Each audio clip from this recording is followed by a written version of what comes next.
Hi, my name is Kim Polland, author of I Never Thought It Could Have Happened, Book 1, The Sisterhood.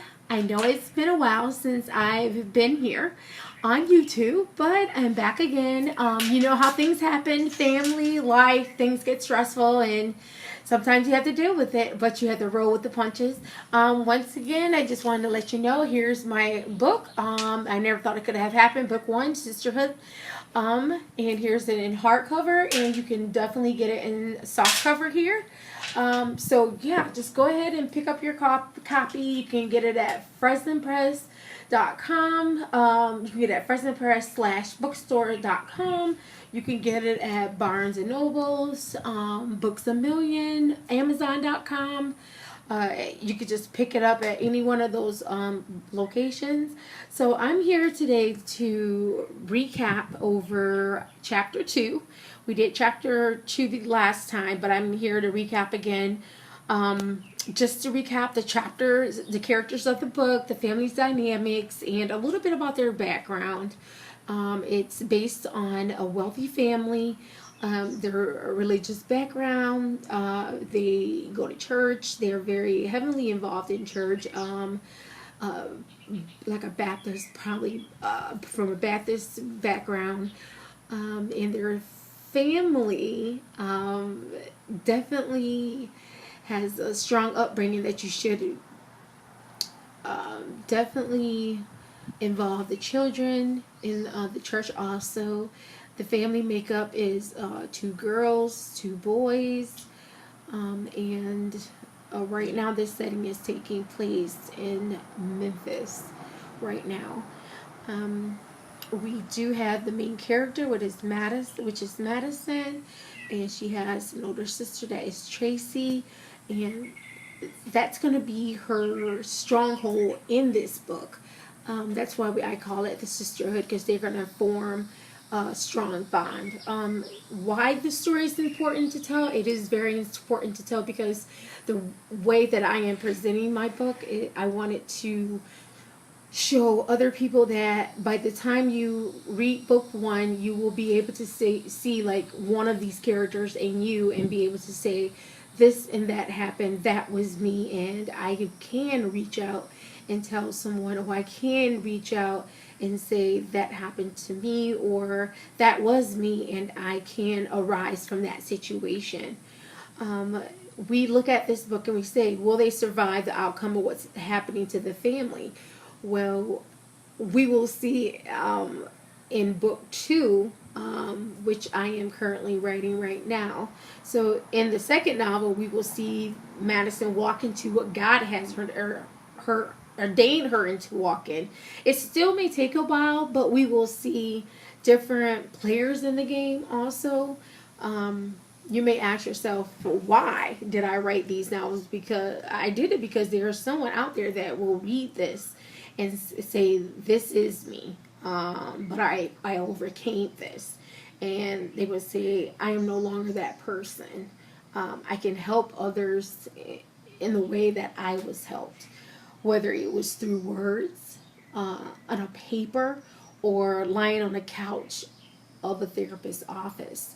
And that's my main goal of writing book 1 and writing book 2.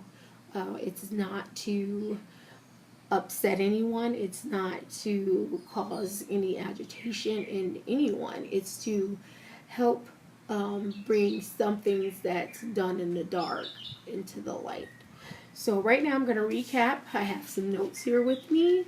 I am going to recap with chapter 2, starting with Big Mama. It's talking about Big Mama enrolling Madison and Tracy into school. It talks about Ms. Nelson and the class, and at the end of the chapter 2, it talks about a little fight that Madison gets into at the end of chapter 2 that I did discuss before here on YouTube channel. So I'm going to go on into chapter 3 right now because I didn't do that before. Chapter 3, we discussed I discussed about in the beginning of the breakfast, how it starts off at the breakfast, how it's yummy, how you can just read about the senses that's going on about the taste of the grits, the sausage, the toast, the jam, how all that senses just you can seem like you're in there with them, and how important that is in the story. And the chores, the chores that the girls have. It's not there's the relationship that Big Mama builds with them, and creating and molding these girls. They're not just sitting around not doing anything and living the life up, even though they come from a wealthy family. But when they live with their Big Mama in the South, they still have chores. It's not done by a nanny. They're done by them. And the living situation, the amenities that they have with their great grandmother and things of that nature, it's told in the book also about the water situation and how they get their water, and how that's nowadays we would probably think that's like, hey, that's back in our great grandmother age. But it's something how even just that short of a time that Madison and Tracy had to endure that, but it was, to them, it was just like a normal situation. So it's good to see how that played out in their time also. At the end of that book, it's just I would just like to read a little bit at the end of chapter 3, when it talks about how it is for Tracy and Madison. Just at the end, it says, let's just say Madison listened more than Tracy when it came to keeping things tidy. But when all was said and done, the girls learned a lot in their day's work. And that's the title of the chapter was in a day's work. So it just goes to see that they learned, even in a day's work, it's a lot gets done in a day's work in that chapter. Now going on to chapter 4, it starts out how the relationship is with the parents and with the children, and how that evolves while they're living with their Big Mama. When they get their phone calls, whether it's an occasional phone call or whether it's a phone call at birthdays or Christmas or holidays, whenever they get those special phone calls. But hearing from their parents, it talks about a little bit about how those phone calls are handled when they do get those phone calls in that chapter. And also it speaks about the fairness of Big Mama, how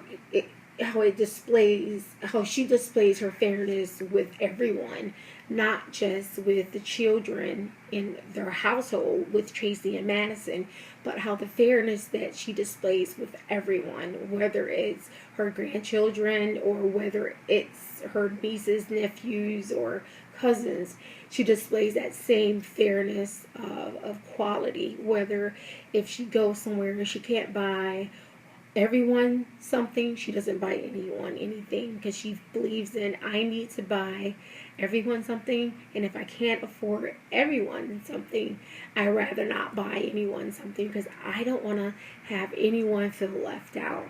So I like the way in that chapter it displayed the fairness that Big Mama has, and it shows a little bit of how the conversations that Madison and Tracy has with her parents whenever they're away. So I really want to pick up where I left off with you again on YouTube. So please feel free to pick up my book at any of these locations, Barnes & Noble, Amazon.com, Books A Million, President Press /bookstore.com, and just hit me up on Facebook, my Twitter.